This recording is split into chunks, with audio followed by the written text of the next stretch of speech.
Bonjour, aujourd'hui correction d'exercice sur les suites arithmétiques et suites géométriques, donc programme du terminal, donc calcul du nème terme et détermination de la somme à l'aide d'un tableur. Alors, je vous vais proposer trois exercices. Donc exercice numéro 1, une société donc, qui espère une augmentation de la demande de ses produits d'1%, et on veut savoir quelle va être la demande lors de la 24e semaine. Donc on sait que c'est une augmentation de 1%, donc c'est donc une suite géométrique de raison Q égale 1 plus 1%, puisqu'il y a une augmentation d'1%, et 1 plus 1% ça fait 1,01. Maintenant qu'on connaît la raison et on connaît le premier terme, puisque la première semaine il y a 600 unités, on est capable de calculer pour la 24e semaine. Donc je calcule U24, U24 c'est 600 fois 1,01 puissance 23. On obtient 754,29. Donc c'est une demande en unité, donc on n'oublie pas d'arrondir à l'unité. Donc la demande de la 24e semaine est donc de 754 unités. Quelle était la demande totale de ces 24 semaines? Alors là, on peut répondre à cette question qu'à l'aide d'un tableur. Donc moi, je vais utiliser Excel. Donc dans ce tableur, qu'est-ce qu'on sait? Donc nos semaines, de 1 à 24. La première semaine, on sait que c'est 600 produits. Et on sait qu'il y a une augmentation de 1,01 chaque semaine, donc multiplié par 1,01. Et puis après, on n'a plus qu'à étirer cette formule jusqu'à la 24e. On retrouve bien ici notre résultat qu'on avait trouvé précédemment. Donc 24e semaine, c'est bien 754,29. Et nous, on demande le total. Donc le total, c'est bien ce qui se passe de 1 à 24. Donc je fais la somme de toutes ces valeurs de chaque semaine pour arriver à 16 184. Donc on obtient bien un total de 16 184 unités durant ces 24 semaines. Voilà pour ce petit A. Alors maintenant le petit B. Maintenant le petit 2, donc une autre société qui elle a une baisse de 12 unités par semaine. Donc on veut la demande la 18e semaine. On sait que c'est une baisse de 12 unités par semaine, donc on a affaire à une suite arithmétique. Comme je sais que c'est une suite arithmétique de raison moins 12, comme moi je veux pour la 18e semaine, je calculerai donc U18, sachant que U1 égale 760 et que R égale moins 12. Donc j'arrive à U18 égale 760 plus 17, parce que pour passer du premier au 18e, il y en a bien 17, fois la raison qui est de moins 12, et j'arrive à 556. On nous demande ensuite la demande totale. Donc la demande totale, il suffit d'utiliser le tableur et de faire la somme. Donc, je vous propose ça à côté. Ici, donc moi j'ai 760 la première semaine, après j'ai une baisse de 12, donc moins 12, j'étire ça jusqu'à la 18e, donc je suis bien à 556, et puis après on nous demandera le total sur ces 18 semaines, je fais le total sur les 18 semaines et j'arrive à 11 844. C'est ce que je vous propose ici, à l'aide d'un tableur, on obtient une demande totale lors des 18 semaines de 11 844 unités. Autre type de question possible, donc on sait que la baisse se poursuit. Au bout de combien de semaines la production sera de 448? Là pareil, à l'aide d'un tableur, on va pouvoir trouver assez facilement la réponse. Puisque je sais qu'il y a une baisse de 12, je continue à faire cette baisse. Et je vois que c'est ici que j'arrive à 448. Ça correspond à quelle semaine? À la 27e semaine. Donc du coup, c'est bien pour la 27e semaine que l'on a une production de 448 unités. Voilà pour cet exercice numéro 1. Exercice numéro 2, donc un matériel agricole. Donc là, on verra que la difficulté va venir aussi de l'indice, la détermination de l'indice.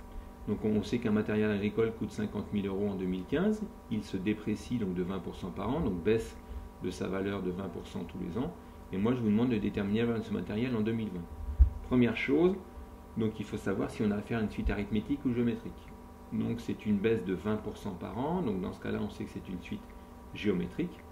Et la raison c'est quoi? 1 moins 20%, puisqu'il y a une baisse de 20%, 1 moins 20%, et on arrive à 0,8. Donc ça reste malgré tout un coefficient multiplicateur. Nous sommes bien d'accord, on multiplie par 0,8, comme on multiplie par une valeur plus petite que 1, forcément la valeur de ce matériel baissera tous les ans. Donc on sait que c'est une suite géométrique, il faudra donc utiliser cette expression si je veux connaître la valeur de ce matériel en 2020. U1, on sait que c'est 50 000, ça correspond bien à l'année 2015. Nous, on veut pour l'année 2020, si U1 correspond à 2015, U1 ça serait U2 pardon, serait 2016, U3 2017, U4 2018, U5 2019, et donc c'est bien U6 qu'il faut pour 2020. Donc je calcule U6. U6 c'est bien U1 fois Q puissance N-1, 6 moins 1 ça fait bien 5, et j'obtiens ainsi la valeur de ce matériel en 2020. Si je veux vérifier ça à l'aide d'un tableur, ici je connaissais le prix en 2015, donc je sais que c'est une multiplication par 0,8, j'obtiens bien la valeur en 2020, ça confirme le 16 384. Pendant ce temps-là, donc ça c'est notre matériel que l'on a qui lui se déprécie, on l'utilise donc il perd de sa valeur, mais si je voulais acheter le matériel, donc le matériel neuf qui coûtait 50 000 euros en 2015, lui son prix augmente tous les ans, et là il augmente de 3%. Donc je suis bien encore dans le cas d'une suite géométrique, la raison c'est bien 1 plus 3%, c'est-à-dire 1,03. Quel serait le prix du matériel neuf en 2016 ? C'est 50 000 fois 1,03 puissance 1, donc 51 500. Et en 2020, il faut encore calculer U6. Et si je calcule U6, ça fait bien 50 000 fois 1,03 puissance 5, c'est-à-dire 57 963,70. Excel nous le confirme. Ici, j'ai bien ça, j'ai bien multiplié par 1,03, j'arrive donc à sa valeur en 2020. Là, on n'aurait pas eu besoin d'Excel pour déterminer ça, c'est juste pour vous faire voir la vérification, et puis juste pour réexpliquer comment éventuellement utiliser Excel si vous aviez un doute. Donc après, moi la question c'est forcément notre matériel il vaut moins cher, il ne vaut plus en 2020 que 16 384. Le nouveau matériel vaut dans le magasin 57 963,70. Donc si je voulais savoir combien je dois rajouter pour acheter le nouveau matériel, il suffit bien sûr de faire la différence entre le prix du matériel neuf et le prix du matériel que vous vendriez. Et j'arrive à cette somme. Donc il faudrait prévoir cette somme si on voulait racheter le nouveau matériel. Je vous propose un dernier exemple. Ici, on a sous les yeux des années avec des bénéfices. Et on veut savoir si l'évolution se poursuit, quel sera le montant des bénéfices en 2020. On voit qu'ici, on ajoute 2 à chaque fois. Donc nous sommes bien dans le cas d'une suite arithmétique. Et la raison est de 2. U1 vaut 10 et U1 correspond à l'année 2008. Nous, on veut connaître le bénéfice en 2020. Si U1 c'est 2008, il faudra donc calculer U13 pour l'année 2020. Je calcule U13 grâce à la formule. U13 c'est bien U1 plus, je suis passé de 1 à 13, ça fait bien 12, 12 fois 2, et j'arrive à 34. Le bénéfice en 2020 est de 34 millions d'euros. Si je voulais connaître la somme, le total du bénéfice entre 2008 et 2020, donc j'utilise le tableur, c'est la seule solution quand on veut faire le total. En même temps, ça permet de vérifier que j'ai bon pour 2020. Après, je sais que c'est 10, je sais que j'ajoute 2 à chaque fois, donc plus 2. On prend la cellule, on descend ça jusqu'en 2020, on arrive bien à notre 34. Je fais ensuite la somme de tout ça et j'obtiens donc un total entre 2008 et 2020 de 286 millions d'euros.